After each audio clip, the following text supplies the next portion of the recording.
জয়পুরহাটের আক্কেলপুরে স্বামী স্ত্রী কলহের জেরে স্ত্রী, খালা শাশুড়ি ও শ্যালককে ছুরি দিয়ে আঘাত করে পালিয়ে গেছে জামাই।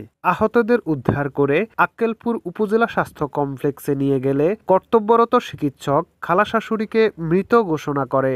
এদিকে স্ত্রীর অবস্থা আশঙ্কাজনক হওয়ায় বগুড়া শহীদ জিয়া মেডিকেল কলেজ হাসপাতালে রেফার করলে পথেই তিনি মারা যান। অন্যদিকে শ্যালকের হাতে ও শরীরের বিভিন্ন স্থানে গুরুতর জখম হয়। সোমবার দুপুরে জয়পুরহাট আক্কেলপুর উপজেলার সোনামুখী ইউনিয়নের হল্লিয়া গ্রামে এই ঘটনা ঘটে। নিহতদের মরদেহ ময়নাতদন্তের জন্য সদর হাসপাতালে পাঠানো হয়েছে। শাশুড়ির টাকার জন্য এমন ঘটনা ঘটাতে পারে বলে ধারণা করছে এলাকাবাসী।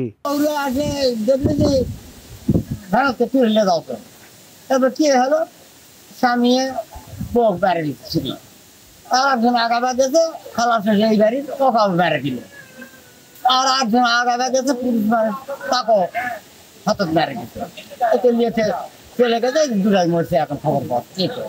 ওরা আমাদের ওরাই শেষে যখন মারামারি শেষ তখন আসে দরজাতে আসে লাঠি দিয়ে আসে বললো যে হচ্ছে দরজা খুলে তাড়াতাড়ি ওরা চাকু মারিছে। এই শুনে আমরা দৌড়ে যা দেখি আমার শাশুড়ি উঠানে পড়ে আছে আর আমার ননদ ঘরের মধ্যে পড়ে আছে। আর আমার দেবর হাত দিয়ে পড়ে আছে, ওর হাতের যে ইয়া কাটে ইয়া হয়ে গেছে।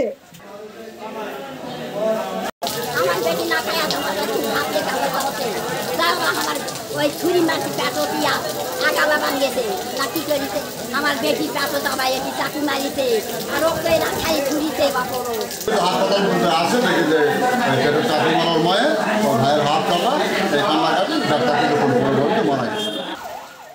এই ঘটনায় এখনো পর্যন্ত কোনো অভিযোগ পাওয়া যায়নি বলে জানিয়েছে আক্কেলপুর থানার অফিসার ইনচার্জ নয়ন হোসেন। তবে অভিযুক্তকে ধরার চেষ্টা চলছে বলে তিনি জানিয়েছেন। তদন্ত সহ অফিস সাব ইন্সপেক্টর মহিলা হাসপাতালে যায় এবং আমরা পার্টি সহ আমি ঘটনাস্থলে যাই।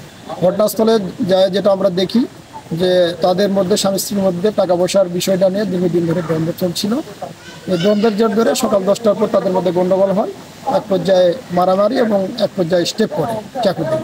পাশে তার খালা শাশুড়ির বাড়ি ছিল, খালা শাশুড়ি আগাইতে খালা শাশুড়িও কে স্টেপ করার পর সে দ্রুত, যেহেতু ঝড় বৃষ্টি হচ্ছিল আশেপাশের লোকজন সবাই বাড়িতে ছিল, সে দ্রুত পালিয়ে যায়। তাকে ধরার জন্য সর্বাত্মক প্রচেষ্টা বিভিন্ন টিম কাজ করতেছে। আমাদের এসপি স্যারের দায়িত্বে ছিল যে স্যার এসপি স্যার ছিলেন। আমরা বিভিন্ন জায়গায় অভিযান চালাচ্ছি। আল্লাহ যেহেতু হাসপাতালে এসে মারা গেছে, হাসপাতালে আমরা পোস্টমর্টম করেছি এবং সুরতাল করে পোস্টমর্টমের জন্য সদর হাসপাতালে পাঠানো হয়েছে। আর মামলার এজাহার এখন পাইলে আমরা মামলা রেকর্ড করবো এবং আমাদের আসামি গ্রেপ্তারের চেষ্টা অব্যাহত আছে।